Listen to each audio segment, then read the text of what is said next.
अगर वज़ीर-ए-आज़म इमरान खान के सियासी कैरियर और इनकी सियासी उठान में किसी बड़े फैक्टर का किरदार है दूसरे फैक्टर्स के अलावा, तो वो मीडिया का किरदार है। 2013 के इंतखाबात से पहले, 2013 के इंतखाबात के बाद बिलखसूस, 2018 के इंतखाबात के दौरान और हुकूमत में आने के 1 साल तक इमरान खान साहब के मीडिया के साथ बेहतरीन ताल्लुकात रहे। वो ख़ुद बहुत से इंटरव्यूज़ के अंदर ये मान चुके हैं कि मीडिया ने उनको वो प्लेटफॉर्म प्रोवाइड किया जिसके ज़रिए वो अपना सियासी बयानिया लोगों तक पहुंचाने में कामयाब हुए और एक भरपूर सियासी क़ुव्वत के तौर पर उभरे। जो नकाद हैं वो दूसरे फैक्टर्स की भी निशानदही करते हैं, लेकिन चले हम ये मान लेते हैं कि इमरान खान साहब के अपने तज्ज़िये दुरुस्त हैं और उनकी अपनी पार्टी की कंट्रीब्यूशन के अलावा मीडिया का एक बहुत बड़ा किरदार है जो उनकी सियासत को बनाने में कामयाब हुआ। अब ये कितनी बड़ी सितम ज़रीफ़ी है कि वो सियासी शख्सियत, वो सियासी जमात जिसने तमाम अहम मोड़ के ऊपर मीडिया के ऊपर रिलाय किया, इस वक्त मीडिया के साथ बदतरीन ताल्लुकात रखती है। हर तरफ आग लगी हुई है। कोई ऐसी मीडिया की तंजीम नहीं है जो नाखुश ना हो। मामला सिर्फ एक दो या चंद अफराद का नहीं है। पाकिस्तान के वर्किंग जर्नलिस्ट के तमाम तर नुमाइंदे वर्किंग जर्नलिस्ट की जज्बात की नुमाइंदगी करते हुए मौजूदा हुकूमत की मीडिया पॉलिसियों से तंग हैं। वो ओनर्स जिनको अरबों रुपए के इश्तिहारात दिए जाते हैं और वो इश्तिहारात बदकिस्मती से लोगों की तनख्वाहों में तब्दील नहीं होते, उनकी अपनी जेबों के अंदर जाते हैं, लेकिन बहरहाल हुकूमत की तरफ से अरबों के इश्तिहारात दिए जाते हैं, वो भी नाखुश हैं और अपने चैनल्स के ऊपर हुकूमत की तरफ से मीडिया डेवलपमेंट अथॉरिटी के हवाले से जो काम किया जा रहा है उसकी मुखालफत कर रहे हैं।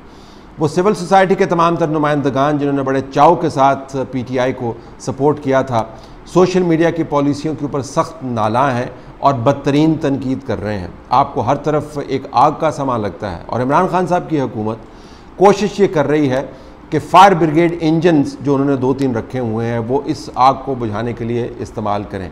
कभी वजाहतें देते फिर रहे हैं, कभी बिल्कुल इग्नोर कर देते हैं, कभी काउंटर प्रोपेगेंडा शुरू कर देते हैं, लेकिन बात बन नहीं रही। पाकिस्तान का जो बैनुल-अक़वामी फ्रीडम इंडेक्स है वो गिर रहा है। दुनिया भर में पाकिस्तान उन ममालिक की फ़हरिस्त में शामिल है जहाँ पर बदतरीन किस्म के मीडिया से मुतल्लक़ हालात पैदा होते हैं। तो इमरान खान साहब को इस मामले पर तवज्जो देनी होगी कि मीडिया से मुस्तफ़ीद होने वाली पार्टी, मीडिया के साथ बेहतरीन ताल्लुकात रखने वाला सियासतदान आज मीडिया की जद में क्यों है। इसका ताल्लुक सियासत से नहीं है, इसका ताल्लुक उनकी अपनी पॉलिसियों से है और उन लोगों से है जिनको उन्होंने अपनी मीडिया मैनेजमेंट की पॉलिसी सौंपी रखी है पिछले 2 साल से। मैंने जिक्र किया कि बैनुल-अक़वामी तौर पर कितनी एम्बैरसमेंट है, ये आपके सामने एक वजाहत है जो पाकिस्तान की अमेरिका में एम्बेसी की नुमाइंदा ने जारी की और वो वजाहतें बैनुल-अक़वामी तौर पर देते फिर रहे हैं कि पाकिस्तान के अंदर मीडिया के हालात किस किस्म के हैं। सफारतकारों को अब मुश्किल होती है दुनिया भर में पाकिस्तान को मीडिया के हवाले से डिफेंड करने के लिए, और इस वजाहत के अंदर भी अगर आप देखें तो अजीब ऑल फॉल किस्म की बातें की गई हैं और मीडिया डेवलपमेंट अथॉरिटी और कवानीन को जस्टिफाई करने की कोशिश की गई है और ये बताया गया कि किस तरह बहुत कंसल्टेशन हमने की, और ये नहीं बताया गया कि कंसल्टेशंस तमाम मीडिया की रिप्रेजेंटेटिव बॉडीज़ ने रिजेक्ट कर दी है और हर तरफ से बदतरीन तनकीद हो रही है और सब इसको काला कानून कह रहे हैं। लेकिन ज़ाहिर है सफारतखार की अपनी एक मजबूरी होती है। आप हालात का अंदाज़ा लगाएँ। एक ऐसी जमात जो ये कहती चली आ रही है कि हम सोशल मीडिया की पैदावार हैं, एक ऐसा सियासतदान जो कहता चला आ रहा है कि मैं मेन स्ट्रीम मीडिया के अंदर आकर अपना बयान कर सका, जिसकी वजह से मैंने सियासत को वो उठान दी जिसके नतीजे में प्राइम मिनिस्टर बना, वो इस वक्त बैनुल-अक़वामी तौर पर उसके नुमाइंदगान जो हैं सफारतकार वजाहतें देते फिर रहे हैं कि हालात किस किस्म के हैं। वज़ीर-ए-आज़म साहब को इस पर ख़ुद तवज्जो इस वजह से भी देनी है कि वो तमाम लोग जिनको इन्होंने मीडिया पॉलिसी बनाने की ज़िम्मेदारी सौंपी है वो अगले चंद महीनों में नहीं तो सालों में तितर बितर हो जाएंगे। किसी को याद नहीं है कि नवाज़ शरीफ साहब के दौर में पहले अदवार के अंदर मीडिया को मैनिपुलेट करने की कोशिशों के पीछे जो लोग मौजूद थे वो अब कहाँ पर हैं। मुशाहिद हुसैन साहब जब इंफॉर्मेशन मिनिस्टर थे तो हम इनको उस वक्त बताया करते थे कि ये जो आदत है आपकी अपने मनपसंद के सहाफ़ियों को टीवी चैनल पर लाने की, उस वक्त तो PTV होता था, ये आपके गले पड़ेगी। वो नहीं माने, मनपसंद सहाफ़ियों को लाए, रद्दी उठाकर टीवी पर रख दी और सोचा ये कि हुकूमत का बड़ा नाम होगा। वो सहाफ़ी भी रद्द हो गए, वो तज्ज़िया निगार भी खाक हो गए। मिनिस्टर मौसूफ जो हैं आजकल हमें चाइना पर लेक्चर देते हैं और नवाज़ शरीफ का बयानिया बनाने के लिए सरतोड़ कोशिश की जाती है और मीडिया में उसकी शुनीद नहीं है। आसिफ अली ज़रदारी साहब जब ताकत में थे और सबको बताते थे कि किस तरह उन्होंने माहौलियात से लेकर बैनुल-अक़वामी सियासत और मईशत तक तमाम चीज़ों पर मलका हासिल कर रही है, अपने पसंद के सहाफ़ियों से दूसरे सहाफ़ियों को और इंडस्ट्री को गालियाँ निकलवाया करते थे। हम उनको तब भी बताया करते थे कि ये काम ना करें, ये आपके गले में पड़ेगा। और आज सूरत हाल ये है कि अपनी प्रेस रिलीज़ लगवाने के लिए आगे पीछे भागना पड़ता है। जनरल परवेज़ मुशर्रफ को हम ये कहा करते थे कि बावजूद इसके कि आप मीडिया की ओपननेस की बड़ी बात करते हैं, ये जो घुसपैठिए आपने लाकर मीडिया के अंदर रख दिए हैं, ये काम ना करें, ये आपके गले में पड़ेंगे। अब जनरल परवेज़ मुशर्रफ का नाम मीडिया में लेने वाला कोई नहीं है। और जब मीडिया के अपने नुमाइंदगान तालिबान से पूछते हैं कि जनरल परवेज़ मुशर्रफ को माफ़ी मिलेगी या नहीं, तो इससे आपको अंदाज़ा होगा कि उन्होंने अपने लिए क्या लेगेसी छोड़ी है। कोई भी शख्स तारीख से बड़ा नहीं है। इमरान खान साहब के साथ भी यही होगा। जो लोग उनकी मीडिया की पॉलिसी को मैनेज कर रहे हैं वो काबिल भी नहीं है और मीडिया और इंडस्ट्री को काबिल कबूल भी नहीं है। उनकी कोताहियों की तमाम तर कीमत जो है इस जमात को अदा करनी पड़ रही है और इस प्राइम मिनिस्टर को अदा करनी पड़ रही है। अभी भी पुलों के नीचे से अगरचे बहुत सा पानी गुजर गया, वक्त बाकी है। अपनी पॉलिसियों को आप रिव्यू कीजिए। ये जो अंदाज़ अपना लिया गया है कि आपने हर जगह पर फेक न्यूज़ के ज़रिए असल न्यूज़ को काउंटर करना है, आपने फेक लोगों के ज़रिए जेन्युइन ग्रीवेंस जो है, जो सही मानों में जो शिकायत हैं उनको आपने न्यूट्रलाइज़ करना है और वज़ीर आज़म की आंखों पर पट्टी बांधनी है ये कह के कि जनाब सब अच्छा है। ये अंदाज़ आपको बदलना होगा। हमने आपको बताया कि किस तरह PFUJ का एक मुतवाज़ी ग्रुप खड़ा करने की कोशिश की गई, चंद एक सहाफ़ियों को बुनियाद बनाकर एक ड्राइंग रूम किस्म की रावलपिंडी इस्लामाबाद यूनियन भी बनाने की कोशिश की गई। मैं उन सहाफ़ियों से भी दरख्वास्त करूँगा कि आप इस काम में ना पड़ें। ये एक सही ला हासिल है, ये तमाम अदवार के अंदर होता रहता, खिलौना ना बने, ये इस खिलवाड़ का हिस्सा ना बने। और उन लोगों को जो अपने अपने हलकों के अंदर 10 कॉपियाँ बिकने वाले अखबारात में ख़बरें लगवाने के लिए लोगों को खाने खिलाते हैं, उनके लेवल पर जाकर ऑपरेट नहीं करें। और वज़ीर आज़म साहब से भी मैं दरख्वास्त करूँगा कि आप बराए मेहरबानी इन मामलात के ऊपर ख़ुद तवज्जो दें।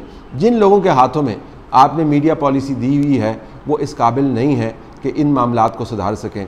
आपको बहुत सारे काम करने हैं और उस काम करने के लिए आपको जो कौमी सतह के काम हैं, झूठ बोलने की ज़रूरत नहीं है, आपको सिर्फ सच बोलने की ज़रूरत है और सही नुमाइंदगान से बात करने की ज़रूरत है।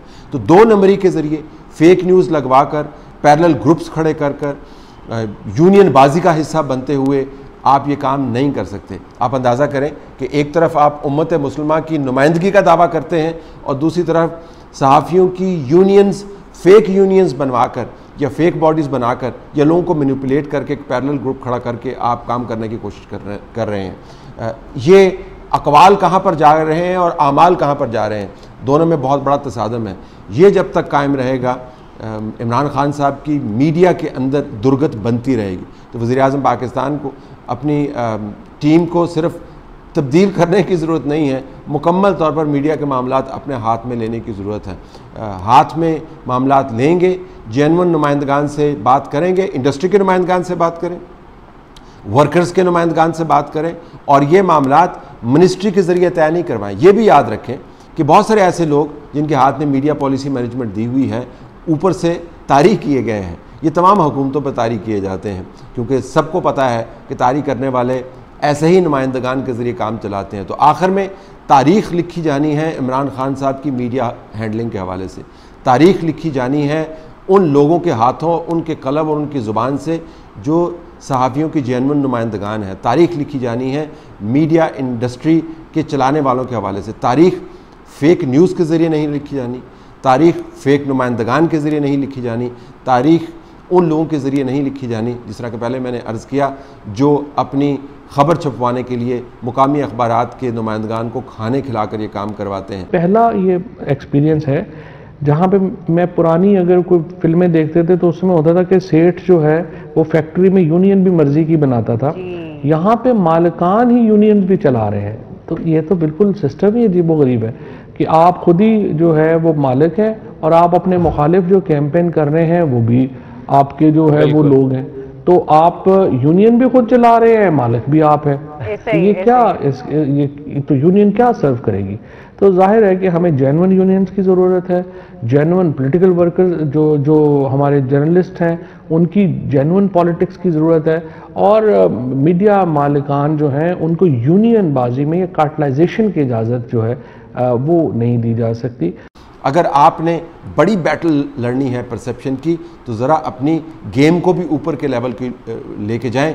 ये लोकल यूनियन बाजी के अंदर अगर आप पड़े रहेंगे तो आप अपना नाम खुद बदनाम करेंगे। सहाफ़त का नुकसान होगा, हमें ये मानना है, इंडस्ट्री का नुकसान होगा, हमें ये मानना है, लोगों की जॉब्स जाएंगी, लोगों के जहन में कन्फ्यूजन फैलेगी, लेकिन आखिर में आके जिस तरह कि मैंने तारीख से साबित किया, नवाज शरीफ हों, आसिफ जरदारी हों, जनरल परवेज़ मुशर्रफ हों, या उससे पहले आने वाले लोग हैं, उन्होंने हमेशा मुंह की खाई है, और उनको गिराने में, उनका नाम बदनाम करने में, उनकी साख को बट्टा लगाने में उन लोगों का हाथ सबसे ज़्यादा है जो उस वक्त उनके मीडिया के तर्जुमान थे। अगर आपने मीडिया की तर्जुमानी ऐसे लोगों के हाथों में दी जैसे कि आपने दी हुई है, तो फिर तारीख से शिकवा ना कीजिएगा जो आपके ख़िलाफ़ वो फ़ैसला लिखेगी।